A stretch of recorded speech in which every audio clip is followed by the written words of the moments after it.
ओम शांति। आप सभी का इस सेशन में स्वागत है।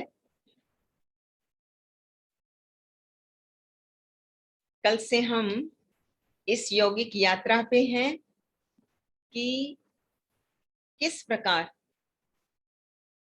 यम नियम, ये जो मेन आधार हैं जीवन के, जो सारे धर्म के ग्रंथ बताते हैं, वो भारतीय संस्कृति में प्रारंभ से ही उनको मेन आधार मानकर चला जाता है। तो इसलिए हम उस यात्रा में यम नियम, उसके पश्चात आसन, उस पर भी हमने विस्तृत विवेचना की है। तत्पश्चात प्राणायाम,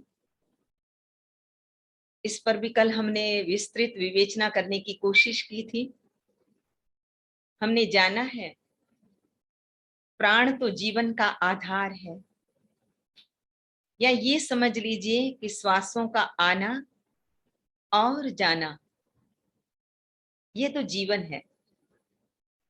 अगर श्वास रुक जाते हैं तो जीवन रुक जाता है। जब तक श्वास है तो जीवन है, चेतनता है। और इसीलिए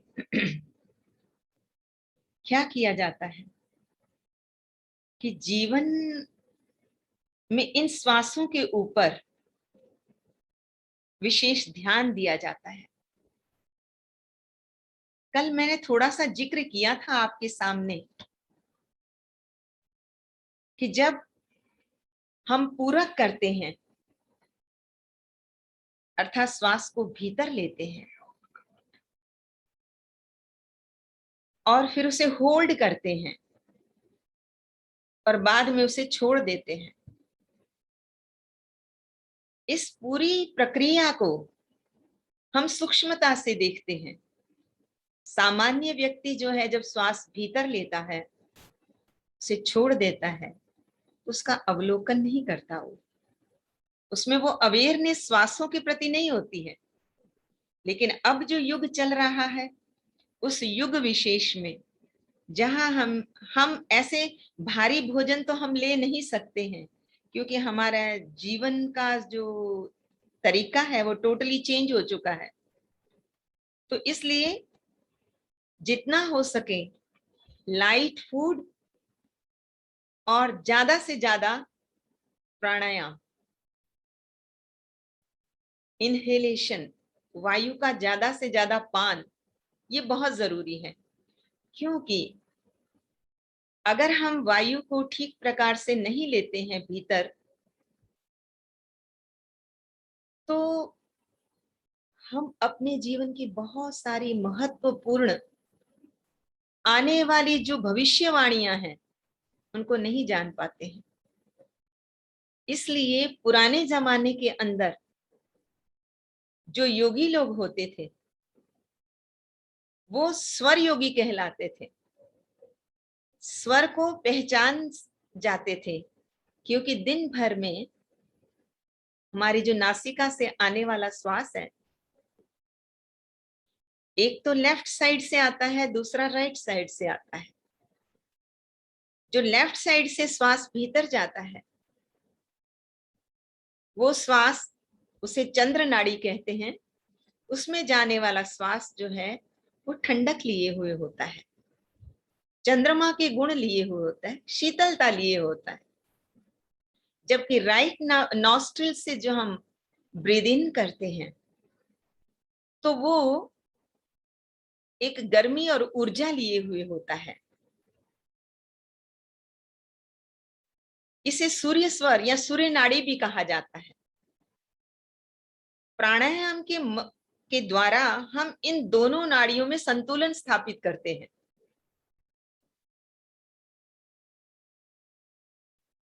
जो ध्यान के मार्ग में हमें सहायक हो जाता है। तो इसीलिए जो प्राणायाम था उसमें क्या किया जाता है, विविध प्रकार के बंद लगाए जाते हैं। कल हम वहां पहुंचे थे और हमने थोड़ा जिक्र ये भी किया था कि जो श्वास है उसकी गति परिस्थिति और वायुमंडल इन दोनों पर आधारित होती है। फॉर एग्जाम्पल, जब हम अति गति में होते हैं या क्रोध में होते हैं तो हमारे श्वास प्रश्वास की गति तीव्र हो जाती है और परिणाम क्या होता है? इसके परिणाम स्वरूप जो हमारे जीवन की डोर है वो थोड़ी कम हो जाती है, उससे आयु कम होती है। इसलिए प्राणायाम में क्या किया जाता है? श्वासों की गति का जो बढ़ा हुआ दर है उसे कम किया जाता है, कम करने का प्रयास किया जाता है। इसमें मैं आपको, अभी हम पहले ध्यान करेंगे तो एग्जाम्पल देना चाहूंगी कि बौद्ध धर्म के अंदर भगवान बुद्ध ने क्या किया, जिसे विपस्सना ध्यान भी कहते हैं। तो योगियों ने श्वास जब लेते हैं और बाहर जाते हैं उसके ऊपर ध्यान कंसंट्रेट करना शुरू कर दिया, क्योंकि इसके द्वारा, क्योंकि हर क्षण मैंने जैसे आपको बताया कि परिस्थिति और आपका जो भावनात्मक उथल पुथल होती है भीतर में, उन सब का प्रभाव हमारे श्वासों की गति के ऊपर पड़ता है। और जो योगी लोग होते हैं, जो ध्यान करने वाले ध्यानी होते हैं, वो इस गति के अंदर जो आने वाला फर्क है उस फर्क को बड़ी माइन्यूटली सूक्ष्म रूप से पहचान जाते हैं, क्योंकि वो अपना अवलोकन बड़ा दत्तचित होकर कर रहे होते हैं। वो कहीं और नहीं, खुद की अवेयरनेस में बैठे होते हैं, इंद्रियों के जगत से दूर होकर खुद में भीतर। चलो हम भी कोशिश करते हैं। अब करना क्या है, सीधे बैठेंगे,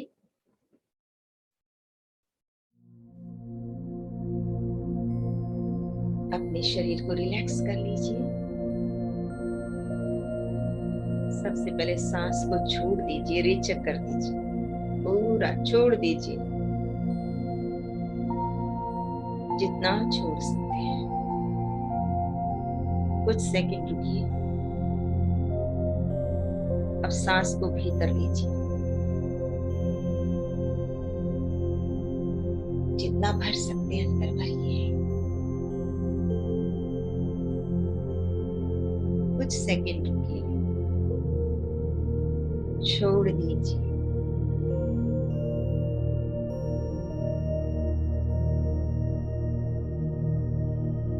अपनी आंखें धीरे से बंद कर लीजिए।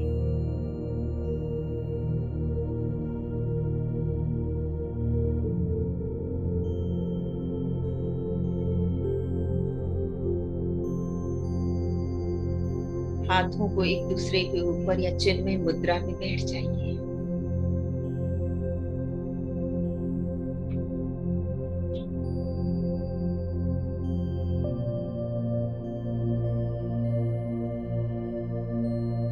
जब सांस भीतर लें तो इस सांस को देखें।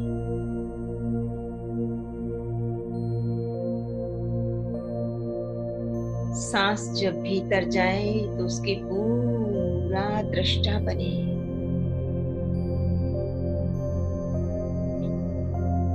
जब सांस छोड़े तो उसकी शून्यता में चले जाएं।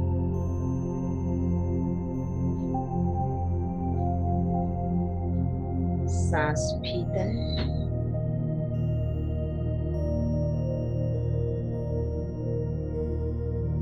और बाहर।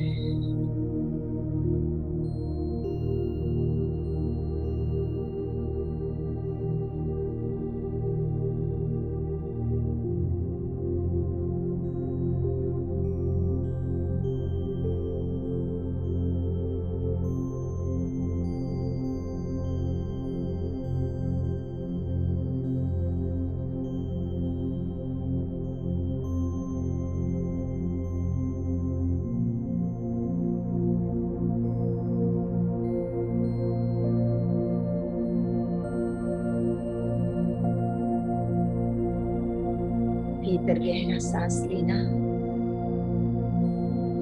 और छोड़ देना।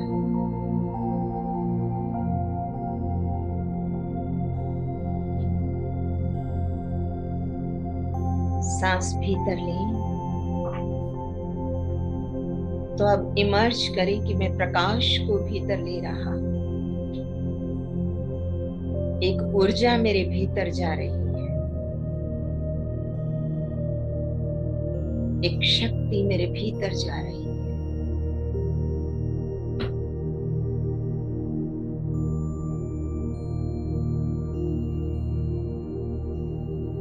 श्वास बाहर, भीतर के सारे टॉक्सिन बाहर जा रहे हैं। Be aware.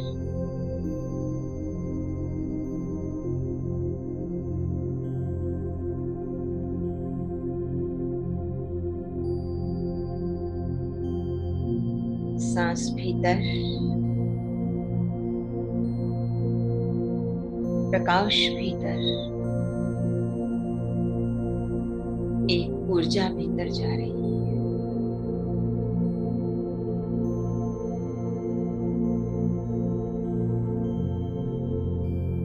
श्वास बाहर,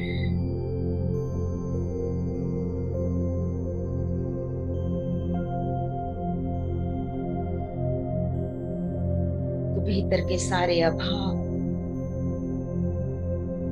आधि व्याधि उपाधि सब कोसों दूर जा रहे हैं।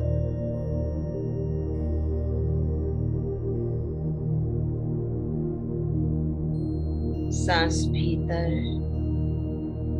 प्रकाश भीतर, एक ऊर्जा भीतर।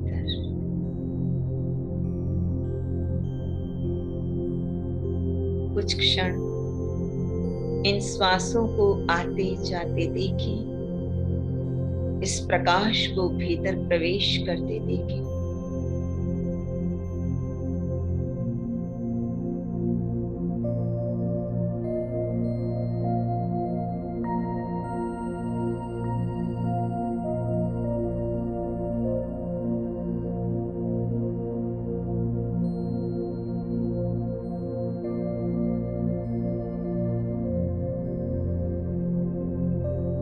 जब श्वास भीतर लें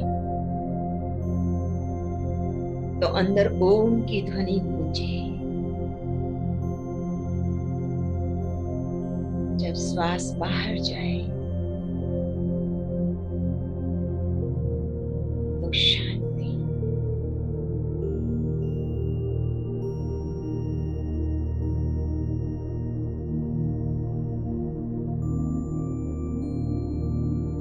महसूस करें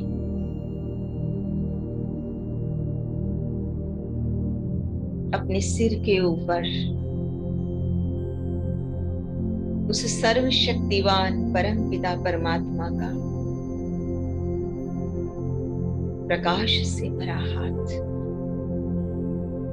एक ऊर्जा से भरा हाथ मेरे सिर पर है।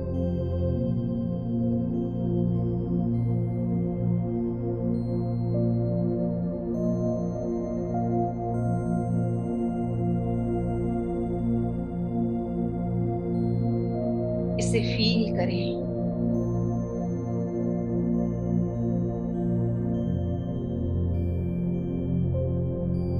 अपने मन बुद्धि को चारों तरफ से हटाकर निश्चिंत होकर बैठ जाएं। इसे महसूस करने के लिए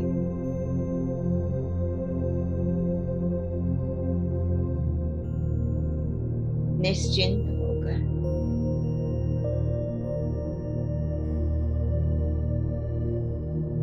कुछ क्षण अपने साथ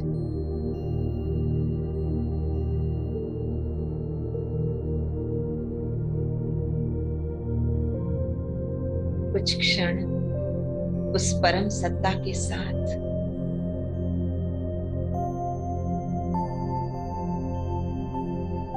वो सत्यम शिवम सुंदरम,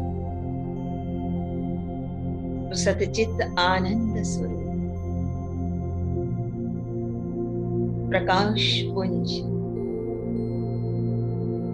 परम पिता परमात्मा प्रकाश की बाहें फैलाए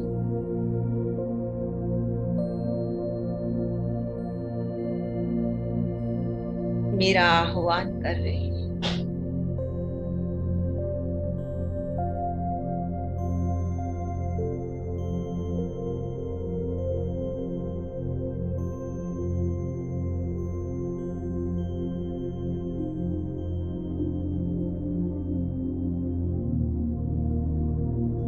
भर लीजिए अपने भीतर पूरी उन शक्तियों को, उस प्रेम को,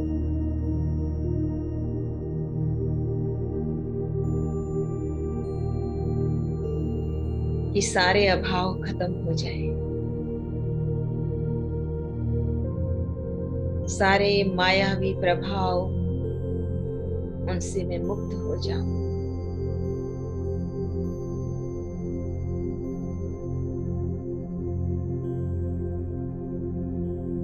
वो भरपूर करने आया है।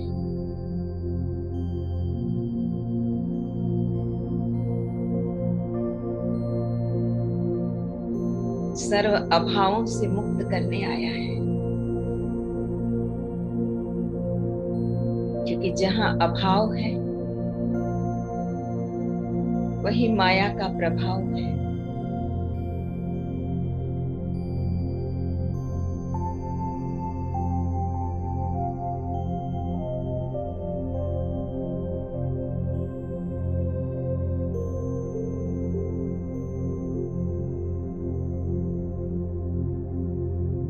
अपने आप को परम पिता परमात्मा की छत्र छाया में महसूस करें। एक प्रकाश और ऊर्जा, उसका पिरामिड मेरे चारों तरफ है।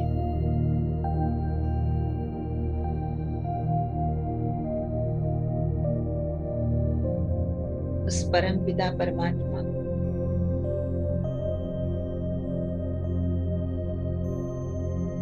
उसकी अंगुली पकड़ लीजिए, उस प्रकाश को अपने घर के भीतर ले आइए।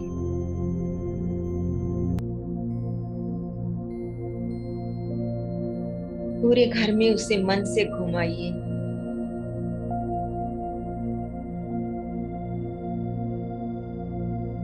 महसूस करें पूरा घर उसकी रोशनी से भर गया है। एक एक कोना पवित्र होता जा रहा है। अपने आप को धन्यता से भर लें।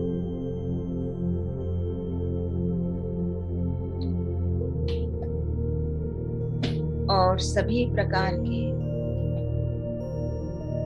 अवरोधों से मुक्त हो। सब कुछ उसे सौंप दें। मन दर्पण गा उठे।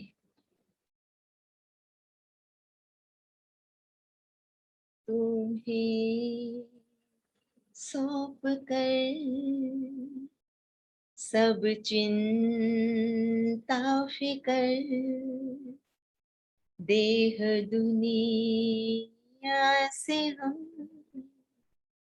हो गए बेफिकर। उस मस्ती में चले जाए। सौंप दो सब उसको। देखते हैं क्या होता है।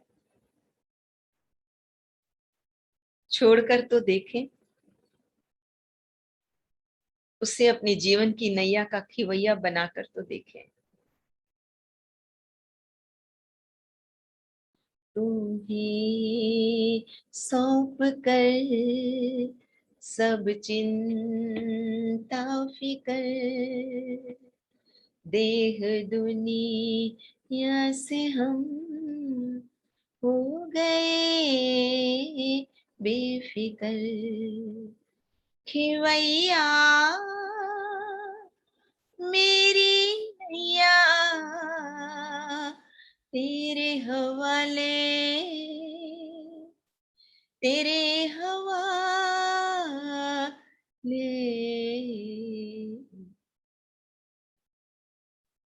चल पड़े हम उधर, ले चले तुम जिधर, देह दुनिया से हम हो गए बेफिकर। देह की दुनिया से बेफिक्र होकर उस प्रकाश को अपने भीतर भर लो। महसूस करें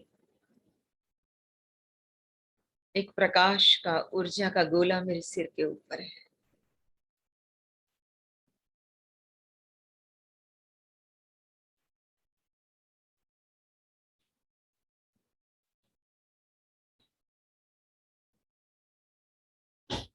इसकी शांति में खो जाएं।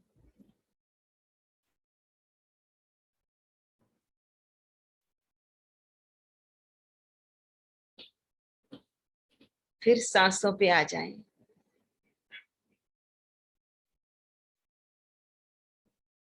भीतर सांस जा रही है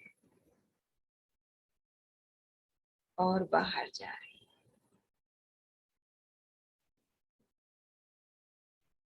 उसके साथ ओम ध्वनि करेंगे। ओ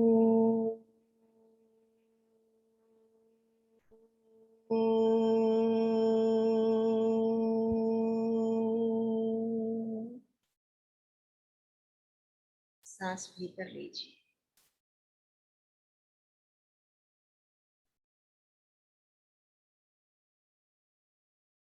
ओ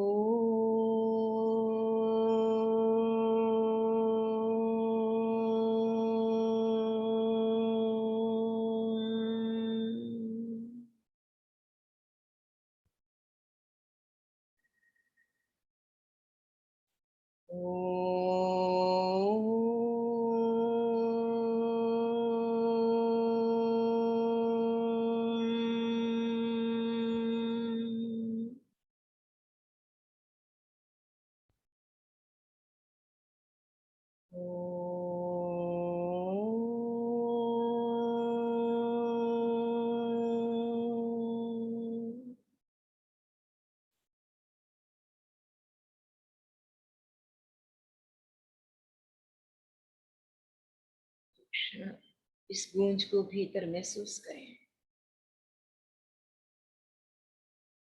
ओम की ध्वनि के प्रभाव को देखें।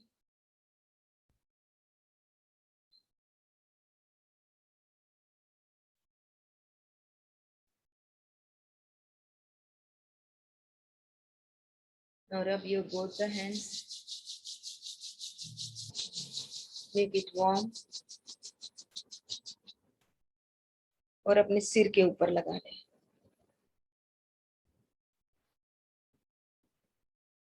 महसूस करें इस ऊर्जा को, इस सॉफ्टनेस को।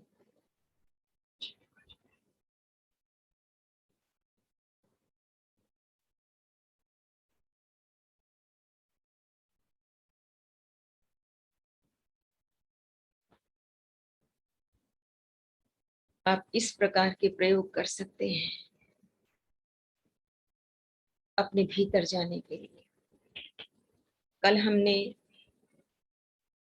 प्राणायाम, जो बाह्य प्राणायाम होता है, उसके बारे में आपको बताया था, जिसके अंदर हम बंद लगाते हैं।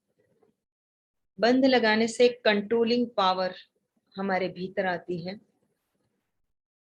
कि हम कहीं ना कहीं तन को कंट्रोल करके अपने मन को भी कंट्रोल करना चाहते हैं। श्वासों की गति को कंट्रोल करके भी मन को ही कंट्रोल करना चाहते हैं। तो कल हमने आपको जो 3 बंध बताए थे, जलंधर बंध, उडियान बंध और मूल बंध, योगी अक्सर इनका प्रयोग करते हैं, जिसमें जलंधर बंध के अंतर्गत हम श्वास को पहले तो भीतर लेंगे, भीतर लेने के पश्चात, क्योंकि बाह्य प्राणायाम है, बाहर छोड़ देंगे। उसके पश्चात अपनी ये जो ठुड्डी है उसे यहाँ कंठकूप में लगा दिया जाता है। कंठकूप में लगाने के पश्चात आंखें बंद करके अंदर ऐसे लगा देते हैं।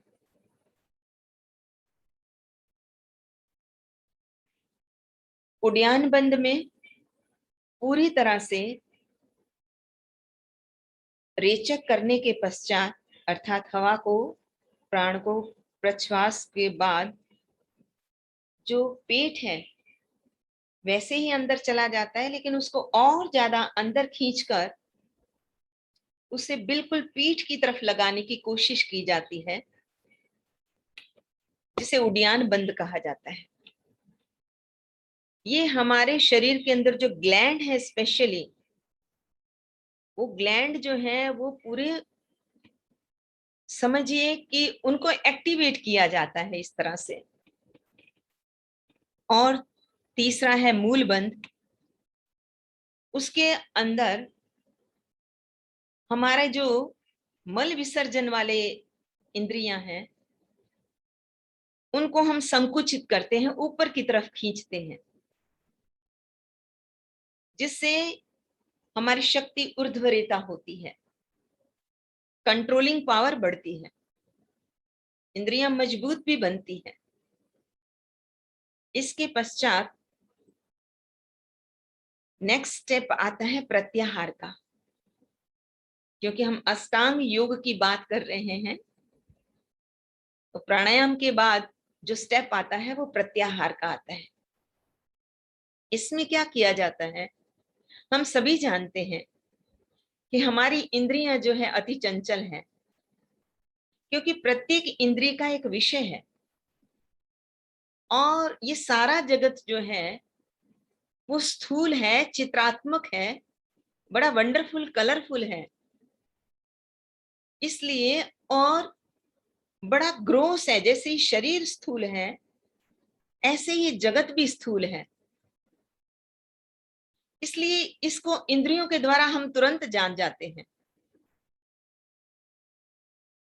तो महर्षि पतंजलि के अनुसार ये जो इंद्रियां हैं ये हमारे चित्त को चंचल बना देती हैं। जैसे ही आंख उस रूप के साथ जुड़ती है तो उस वो अच्छा लगता है, अंदर में अट्रैक्ट करता है, बार बार उसके प्रति उसका अट्रैक्शन होगा उसको देखने का। तो एक चंचलता आ जाती है उसमें, एक अदा हम जो देखते हैं जो चंचलता ही तो है। तो अब प्रत्याहार में क्या करते हैं कि वही जो इंद्रियां हमारी आंख, नाक, मुख, कान जो है, ये जो बाहर के विषय में चंचल हो जाती है, उनको वहां से हटाकर, विषय विशेष से हटाकर उस चित्त को एकाग्र करना होता है। उसे प्रत्याहार कहा जाता है। इससे होता क्या है, इससे हमारी जो इंद्रियां हैं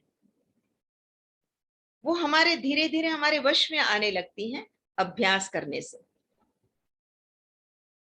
और धीरे धीरे अभ्यास से फिर एक दिन उन पर पूर्ण विजय प्राप्त की जाती है। जब हमारा चित्त स्थिर हो जाता है, उसकी चंचलता निरुद्ध हो जाती है, तो धीरे धीरे इंद्रियां भी शांत हो जाती हैं। जैसे हमने अभी अभ्यास किया था, हमने आपसे कहा था कि नासिका से आने जाने वाले श्वास के ऊपर हमने अपने मन को अपने मन को, मतलब हमें उसको देखना है। तो क्या हुआ, हमने देखा कि धीरे धीरे मन उसको देखते देखते कहीं विलीन हो गया। हम आंखें भी हमारी बंद थी, तो बाहर के जगत से हमारा कोई कनेक्शन नहीं था। तो धीरे धीरे क्या हुआ कि हम वो जो रस सूक्ष्म में हम जिसको नहीं जानते थे, वो एक इंटॉक्सिकेशन, एक नशा, एक सुखद अनुभूति हमें होने लगती है, हम उसमें स्थिर हो जाते हैं। तो जो चंचलता बाहर दिखाई देती थी खत्म हो जाती है। कैसे होती, एक एग्जाम्पल है, आपने देखा होगा जिस प्रकार जो मधुमक्खी होती है, उसको रानी मधुमक्खी जो होती है, सारी मधुमक्खियां उसका अनुसरण करती हैं। जहां रानी मक्खी जाती है सारी उसकी तरफ अनुसरण करती हैं, और जहां पर वो रुक जाती है तो सारी मक्खियां उसी स्थान पर रुक जाती हैं। ऐसे ही ये भिन्न भिन्न करने वाली हमारी भिन्न भिन्न इंद्रियां जो है, शब्द स्पर्श रूप रस गंधा, इन विषयन की नो जग अंधा, तो वो सारे की सारी जो है वो टिक जाती है। इसलिए अधिकांश लोग ध्यान करते समय क्या करते हैं, आंखें बंद कर लेते हैं। कई लोग तो ध्यान में कान तक बंद कर देते हैं कि बिल्कुल कोई आवाज ना आए। ये कहीं ना कहीं इंद्रियों को अंतर्मुख करने का ही प्रयास है। जो इंद्रियां बाहर देख रही थी अब वो खुद को देखें। मेरी आंख जो बाहर देख रही थी, जैसे हमें यहाँ बताया जाता है बाबा, देखने वाली आंख को भी देखना है। तो ये अंतर्मुखी यात्रा है। उसके बाद आता है धारणा। धारणा अर्थात जो मन है, मन तो विभिन्न विषयों के ऊपर चिंतन करता है, क्योंकि मन का काम ही है, ये तो एक ऊर्जा है जो निरंतर गतिमान है, अर्थात चंचल है। ऊर्जा कभी स्थिर तो हो नहीं सकती। तो यही ऊर्जा जो है या तो ऊर्ध्वगमन की तरफ जाती है या हमें निकृष्टता की ओर ले जाती है। यही ऊर्जा अगर उसको सही दिशा में चैनलाइज किया जाए सदगति की ओर ले जाती है, और गलत दिशा की तरफ ले जाए तो दुर्गति को प्राप्त हो जाती है। तो यहाँ पर अपने मन को एकाग्र चित्त होकर उस जो ध्येय जिसे हमें प्राप्त करना है, जो हमारे ध्येय का या लक्ष्य का विषय है, उस विषय विशेष में लगा देना। किसी एक विषय के ऊपर अपने मन को निरंतर बनाए रखना। फॉर एग्जाम्पल, जैसे हम यहाँ पर राजयोग में कहते हैं कि मैं आत्मा शांत स्वरूप हूं। आत्मा को अपने रियल स्वरूप की स्मृति दिलाई जाती है। अब इस मन को या इस आत्मा को अभ्यास तो है नहीं, तो वो शांत स्वरूप होने के बजाय अक्सर लोग कहते हैं कि हमारा ध्यान नहीं लगता और हमारा मन नहीं ठहरता है। लेकिन मन जो आत्मा शांत स्वरूप है, तो उस शांति के भीतर अपने आप को टिका देना या उस शांति का गहन चिंतन करना, उसका स्वरूप बन जाना,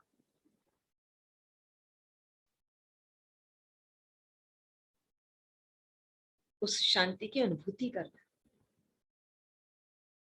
इसको हम कहेंगे ये धारणा है। धारणा के बाद प्रत्याहार के बाद धारणा, धारणा का बाद ध्यान। धारणा में फिर भी प्रयास है, प्रयास करने वाला, और जो हमारा लक्ष्य प्राप्त करना है उसके भीतर दूरी है, अंतर है। लेकिन ध्यान,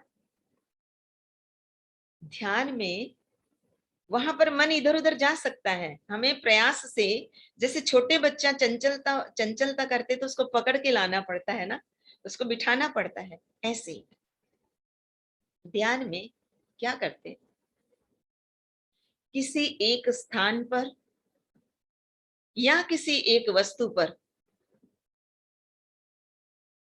मन को निरंतर स्थिर कर देना, ये ध्यान कहलाता है। ध्यान शब्द हमारे लिए बड़ा कॉमन है, बचपन से हम सुनते आए हैं। ध्यान से स्कूल जाना, ध्यान से आना, ध्यान से खाना खाना, ध्यान से पढ़ाई करना, कोई भी कार्य करते ध्यान से ये काम करना। इतना ही नहीं, जो बड़े हो जाते हैं, ऑफिस जाने लगते हैं, तो भी कहा जाता है ध्यान से जाना, ध्यान से आना। इतना ही नहीं, जब हम किसी से अलग होते हैं, अच्छा अपना ध्यान रखना। अब अपना ध्यान रखना अर्थात क्या? अपने प्रति अवेयरनेस। ये जो मन इधर उधर जाके और तरफ ध्यान करता है, उसके बदले खुद पर ध्यान, मैं क्या कर रहा हूं, क्या देख रहा हूं, क्या सोच रहा हूं, उसके ऊपर अटेंशन देना।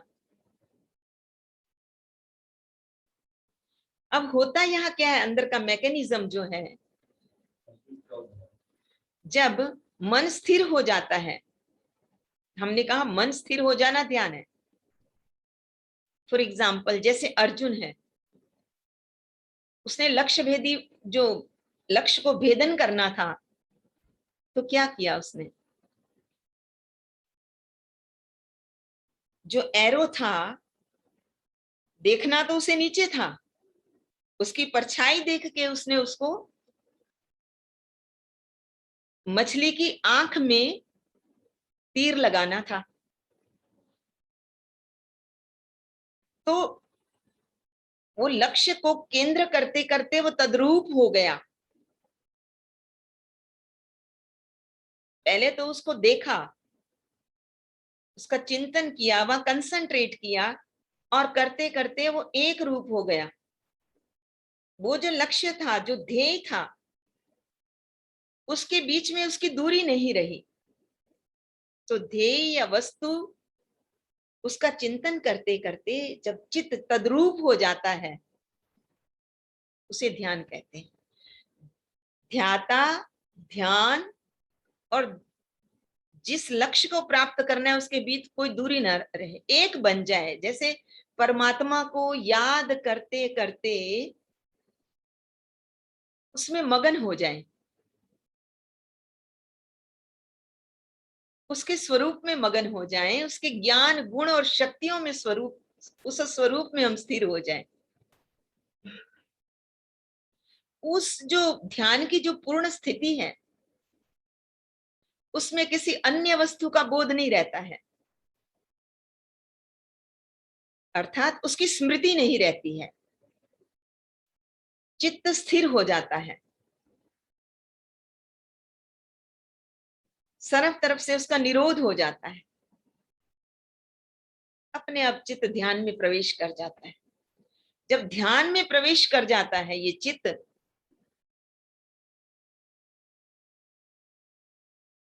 उसका चिंतन करते करते करते उसके चिंतन में मगन हो जाता है, लव में लवलीन हो जाता है। जैसे परमात्मा के लव में हम यहाँ क्या करते हैं, परमात्मा के गुणों का चिंतन करते करते करते करते एक अवस्था ऐसी आती है कि बिल्कुल शून्य, खुशी में, शांति में, उस स्वरूप जैसे बन जाते हैं, उस गहन शांति का अनुभव कर लेते हैं। जब एक बार कर लेते हैं तो फिर बार बार उस शांति का या उस खुशी को महसूस करने के लिए मन करता है। तो ये समाधि की अवस्था है, जहां चित्त जो है वो ध्येय या वस्तु के चिंतन में पूरी तरह से लीन हो जाता है। योग दर्शन के अंदर ऐसा कहा गया है कि ये समाधि के द्वारा ही मोक्ष की प्राप्ति संभव हो सकती है, क्योंकि मन को समाधान मिल जाता है। आज तक मन को समाधान नहीं मिला था, मन खोज रहा था, उसकी तर्क वितर्क वाली बुद्धि जो थी वह सदैव जागृत रहती थी। लेकिन यहाँ जब वो परम पिता परमात्मा का चिंतन करता है, उस सत्यम शिवम सुंदरम का, और वो अभेद हो जाता है, कि मैं भी प्रकाश स्वरूप, प्रकाश पुंज, वो भी प्रकाश पुंज है। तो दोनों के बीच में एक तार जुट जाती है, एक समानता का बोध हो जाता है, वो दूरी मिट जाती है, वो परायापन मिट जाता है। वो प्रभु जब तक दूर था वो अपना लगने लगता है, इतना अपना कि जैसे हम किसी चीज को छू सकते हैं हाथ से, वैसे ही हम उसे छू सकते हैं, ऐसी अनुभूति होती है। अर्थात ऐसी ही प्राप्ति होती है, ऐसा आनंद, जैसे आपने शीतल जल का आनंद लिया, आप उसका वर्णन नहीं कर सकते लेकिन उसका आनंद लेते हैं। ऐसे जब अंतर जगत में उतरते हैं तो ऐसा ही बोध होता है।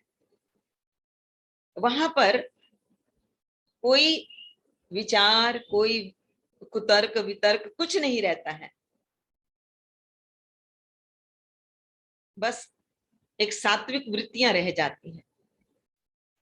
इसी को समाधि कहा जाता है। अब मैं डॉक्टर साहब से अनुरोध करती हूँ कि मुझे आशा है कि मैं इस सब्जेक्ट को समझाने में, आप तक कुछ विचार आप तक पहुंचाने में सक्षम रही होंगी। बाकी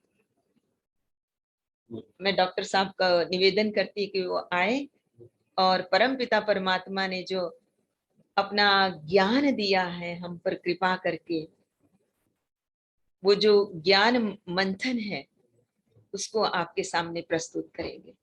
ओम शांति।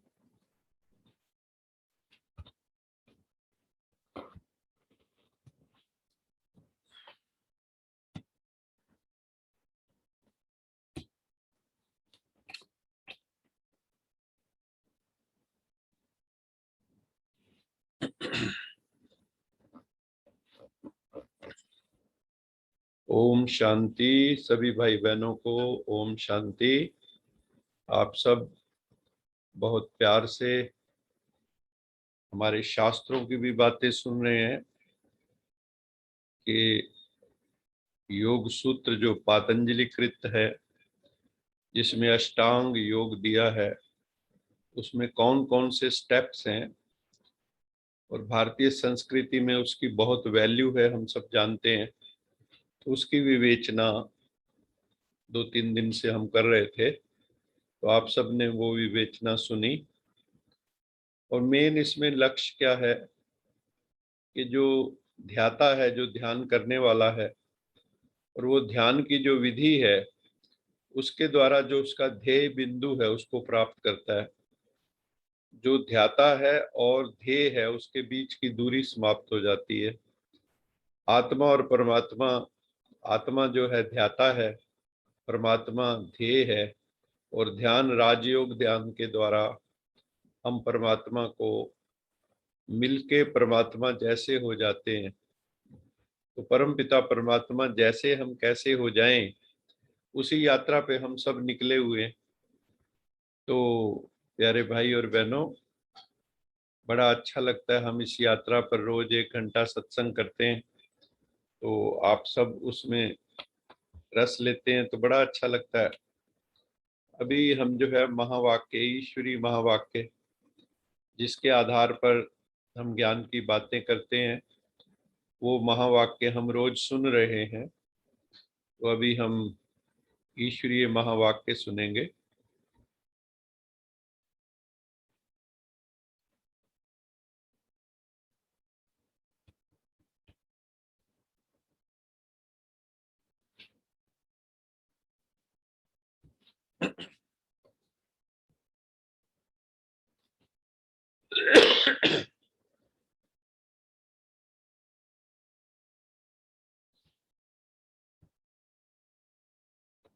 आज का मुरली मंथन।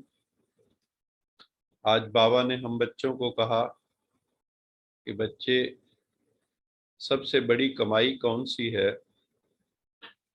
अवर काज तेरे किते न काम, मिल साध संगत पद केवल नाम। गुरु ग्रंथ साहब भी यही कहते हैं और सारे शास्त्र भी यही कहते हैं कि बाह्य कमाई जो हम कर रहे हैं, धन नोट, वो सब यहीं रह जानी है। कौन सी कमाई है जो साथ चलनी है? वो है प्रभु पिता की याद, हमारे संस्कार। हमारे कमाई कौन सी है? हमारे संस्कार, हम जो कर्म कर रहे हैं उनके इम्प्रेशंस, वही हमारे साथ जाएंगे। तो एक शिव बाबा की याद सबसे बड़ी कमाई है। शिव बाबा से हमें क्या मिलता है? हम क्या चाहते हैं? सुख शांति चाहते हैं, हम स्वतंत्रता चाहते हैं, मुक्ति चाहते हैं, जीते जी मुक्त होना चाहते हैं। हमें कोई बंधन पसंद नहीं, क्योंकि पराधीन सपने हूँ सुख नाही। पराधीन व्यक्ति को स्वप्न में भी सुख नहीं मिलता है। तो हमें मोक्ष चाहिए, हमें मुक्ति चाहिए, मोह का क्षय चाहिए। शिव बाबा की पावन स्मृति से विकर्म विनाश होते हैं। जो हमने भूलें की, पाप किए, अपराध किए, उसकी एक ही विधि है। क्योंकि बाहर से तो हम स्नान कर लेते हैं, शरीर का साबुन से अच्छे से नहा लेते हैं, लेकिन आत्मा का स्नान, मन का स्नान कैसे हो? वो ज्ञान चाहिए। उसके लिए ज्ञान स्नान करें, उसके लिए हम प्रभु पिता की स्मृति में जाएं, तो ही विकर्म विनाश होंगे। हमारा थॉट पैटर्न, हमारे जो संस्कार हैं वो चेंज होंगे। इससे हमारी आयु भी लंबी होती, क्योंकि हम रिलैक्स होते हैं, हमारे श्वास नॉर्मलाइज हो जाते हैं, जैसे अभी मैडम बता रहे थे।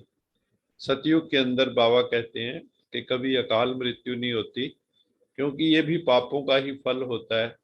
कि मान लो जवान बेटा चला जाए किसी का, तो कितनी पीड़ा होती है। तो परमात्मा कहते हैं सतयुग में ऐसी बेकायदे बातें नहीं होती हैं। ये बेकायदे बात है कि माँ बाप बैठे हैं और संतान चली जाए, लेकिन वहाँ ऐसी बातें नहीं होती। वो तभी है जब हम परमात्मा की याद करते हैं, श्रेष्ठ कर्म करते हैं, हमारा कोई नेगेटिव बैलेंस नहीं है। आज का प्रश्न था हृदय को शुद्ध बनाने की अथवा आत्मा को शुद्ध बनाने की सहज युक्ति कौन सी है? हम क्या करें हमारा हृदय शुद्ध हो जाए? तो उसके लिए बाबा ने कहा कहीं भी रहो, लेकिन ट्रस्टी होके रहो, गृहस्थी होके ना रहो। मेरा मुझ में कुछ नहीं, जो कुछ है सो तेरा, तेरा तुझको सौंपते क्या लागे मेरा। इस भाव में रहो। वास्तव में आप आए भी खाली हाथ थे, जाना भी खाली हाथ। तो हमने क्यों पकड़ रखी है, पकड़ बना के रखी है? ये चिपकन, ये पकड़, लगाओ झुकाओ, ये हमें छोड़ना होगा। तो उसका अभ्यास जीते जी क्यों ना कर लें। तो भगवान कहते हैं किसी चीज को भी अपना नहीं समझो। जैसे गुरु नानक देव जी ने तेरा तेरा किया, तो हम भी तेरा तेरा करें। ब्रह्मा बाबा ने तेरा तेरा किया, हम भी तेरा तेरा करें। सब कुछ तेरा है। घर में जो हमारी किचन है, उसको शिव का भंडारा समझो। हम शिव के भंडारे से खा रहे हैं। ये बोध हमें निरंतर जागृत रहना चाहिए। शिव बाबा के भंडारे का भोजन खाने वालों का हृदय शुद्ध करता है। प्रवृत्ति में रहते मतलब घर गृहस्थी में रहते हुए ट्रस्टी बनकर रहना है। सब कुछ शिव बाबा का दिया हुआ है। शास्त्रों में भी दिया है ना, तव दीयम वस्तु गोविंदम तुभ्यमेव समर्प्य, कि तेरी दी हुई वस्तु तुझे ही समर्पित कर रहा हूँ। तो लेकिन हम लोग क्या करते हैं, जब देता है तो बहुत खुश होते हैं, और जब कभी बीच में चला जाए उसको कोई वस्तु या हमें देनी पड़े, तो हम रो रो के देते हैं। तो ऐसा भाव हमारे भीतर नहीं होना चाहिए। संगम युग पर ही रूहानी सत्संग होता है, क्योंकि वास्तव में सत्संग करने वाला सत्य ही है, सत्यम शिवम सुंदरम ही है, जो सत्संग कर सकता है। और कोई कर ही नहीं सकता, क्योंकि सब में सत्य असत्य मिश्रित है। एक परमात्मा ही है जो सत्य है।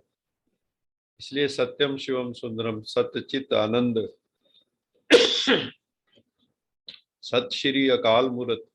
तो ये सारे सत्य शब्द परमात्मा के साथ ही लगता है। तो वही निराकार परमात्मा ज्योतिर्लिंगम शिव हम सबको आके ज्ञान का तीसरा नेत्र देता है। इसलिए शंकर जी को तीसरा नेत्र भी दिखाया है। वास्तव में कोई ये स्थूल आंख नहीं होती है, ये है ज्ञान का चक्षु, थर्ड आई ऑफ विजडम। ज्ञान भी नेत्र की तरह है। दिव्य ददामी ते चक्षु, हे अर्जुन मैं तुझे दिव्य नेत्र देता हूँ। तो ये ज्ञान का नेत्र है, जिससे हम इस लोक को और उस लोक को भी देख सकते हैं। साकार और निराकार हर एक को दो पिता होते हैं, जिस्मानी और रूहानी। एक जिस्म का पिता, एक रूह का पिता। शिव बाबा हमारा रूहानी पिता है, जो आकर हमको पावन बनाते हैं। जो दूसरे पिता हैं, जिन्होंने शरीर का निर्माण किया, शरीर दिया हमें माता पिता, वो भी हमें अपना वर्षा देते हैं। लेकिन रूहानी पिता हमें पवित्रता का वर्षा देते हैं। ये हमें शिव बाबा अंधकार से प्रकाश में ले जाते हैं, क्योंकि वो सतगुरु भी है। हमारी सत्य में गति हो जाती परमात्मा को मिलने से, और हम सबका कल्याण हो जाता।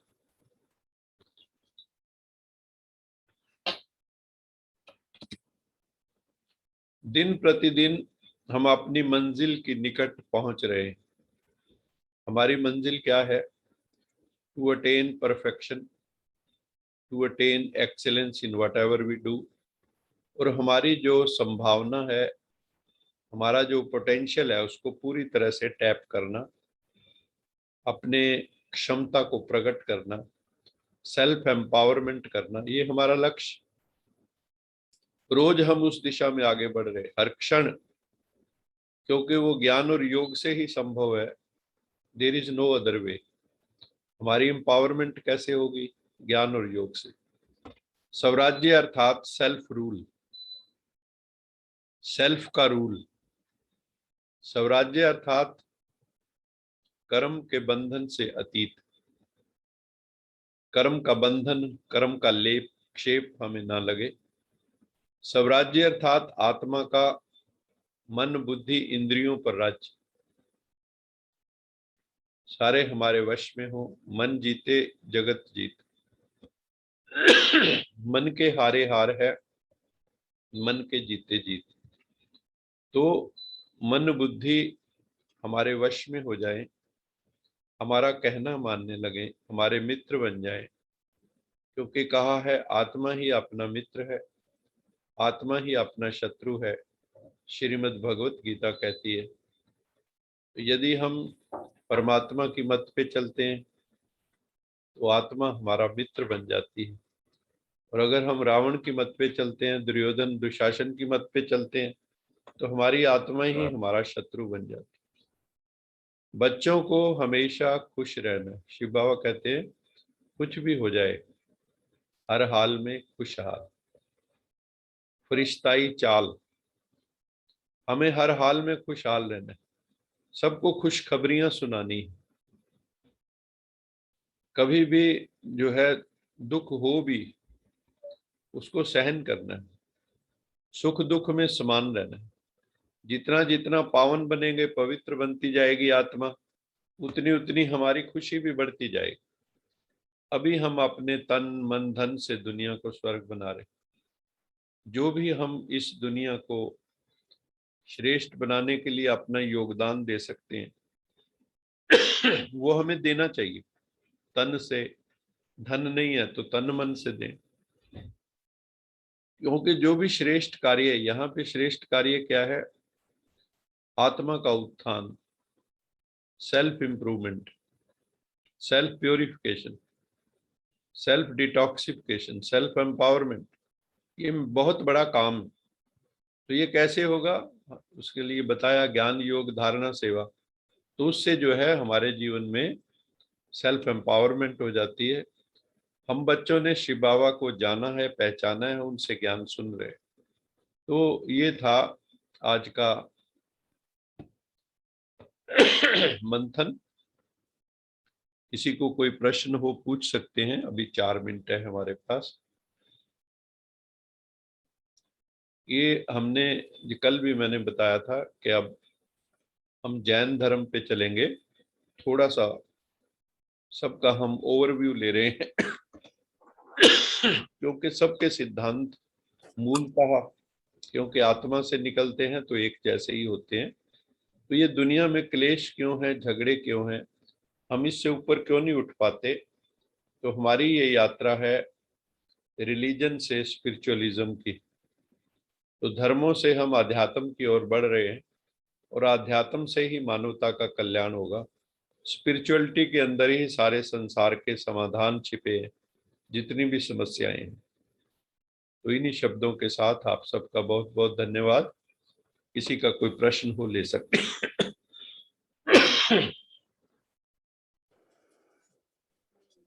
शुरू कराया उन्होंने।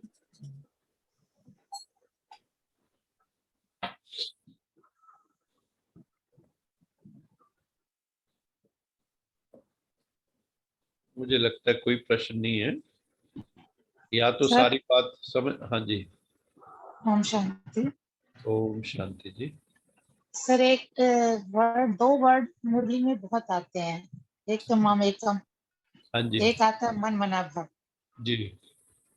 तो रफली तो ये समझ आता है कि मन ही मन मुझे याद है, हम्म। लेकिन एग्जैक्ट इन दोनों का मीनिंग क्या है? मनमना भाव का अर्थ होता है मन को मेरे में लगाओ, मन को मेरे में लगा मेरे दो। में परमात्मा कहते हैं, ये मनमना भाव अर्जुन को कह रहे हैं ना। मनमना भाव मद भक्ता मध्याजी माम नमस्कुरु का मतलब है, मुझे ही तू नमस्कार कर, मन को मेरे में लगा, इधर उधर ध्यान लगाने की जरूरत नहीं है।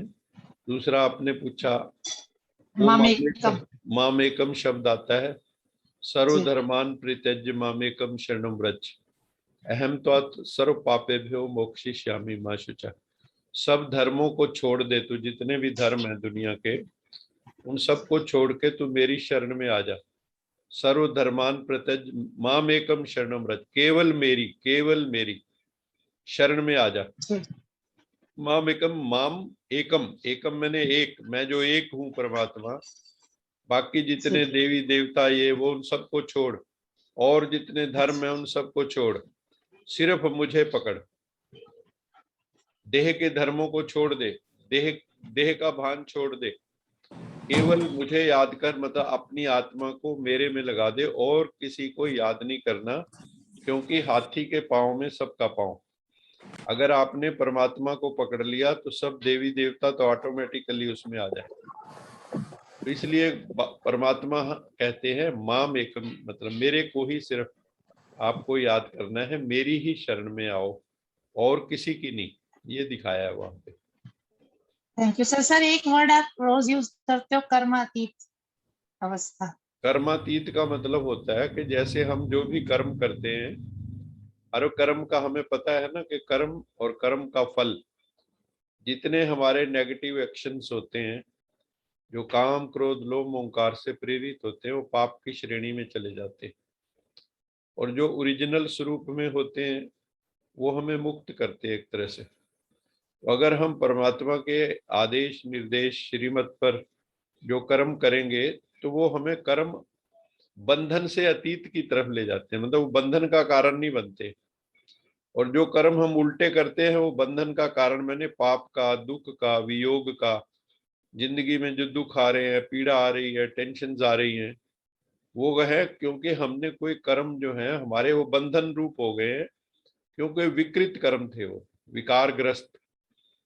तो अभी जब हम कहते हैं कर्मातीत, तो कर्म के बंधन से अतीत ऐसे कर्म करें जो हम कर्म करते भी कर्म के बंधन से अतीत रहें। अर्थात एक तरह से उसको जीवन मुक्त अवस्था कहते हैं, कि हम जीते जी मुक्त। ऐसा नहीं कि हम कर्म नहीं कर रहे होंगे, हो सकता है हम दुनिया से ज्यादा कर्म कर रहे हैं, लेकिन हमें बंधन नहीं बन रहा है, पीड़ा नहीं बन रही, दुख देने वाले कर्म नहीं हो रहे। तो ये है कर्मातीत। और जो हमारे नेगेटिव बंधन, हमने जो उल्टे काम किए पास्ट में, तो उनको भी समाप्त योग की शक्ति से कर सकते हैं। उसको शास्त्रों में योग अग्नि कहा है। योग अग्नि जलाओगे तो कर्म के जो रस्सियां हैं वो जल जाएंगी, या कर्म के जो बीज हैं वो जल जाएंगे, तो फिर आगे फल नहीं देंगे। उसको भी कर्मातीत कहते हैं। ये है कर्म करते हुए कर्म के बंधन से अतीत, सिर्फ योगी हो सकता है, और कोई नहीं हो सकता। इसलिए अर्जुन को कहा योगस्त कुरु कर्माणि संगम त्यक्त्वा धनंजय, के योग में स्थित होकर कर्म करेगा तभी कर्मातीत अवस्था को पाएगा, और कोई विधि नहीं, मार्ग नहीं। ठीक है।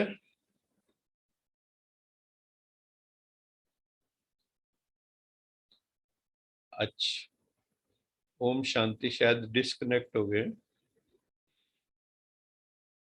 तो आप सबका बहुत बहुत धन्यवाद। सब तरफ से जुड़े हुए हैं। प्रोफेसर गर्ग भी जुड़े हुए हैं, आज डॉक्टर आर्य शर्मा भी जुड़े हुए थे,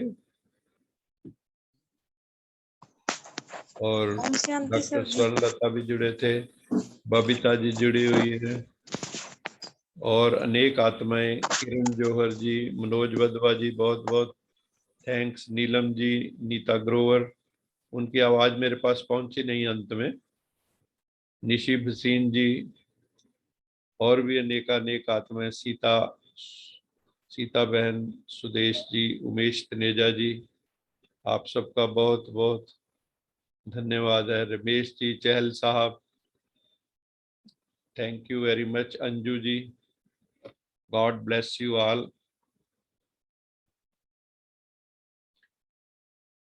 अच्छा, आप सबका बहुत बहुत धन्यवाद। ओम शांति। 1 मिनट के लिए हम साइलेंस में बैठेंगे और लोका समस्ता सुखिनो भवन्तु करेंगे। दोनों हाथ ऊपर कर लें।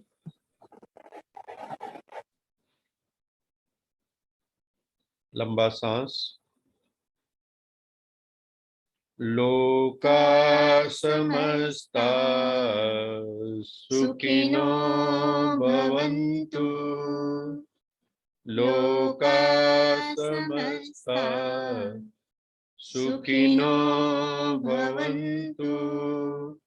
लोका समस्ता सुखिनो भवन्तु। ओम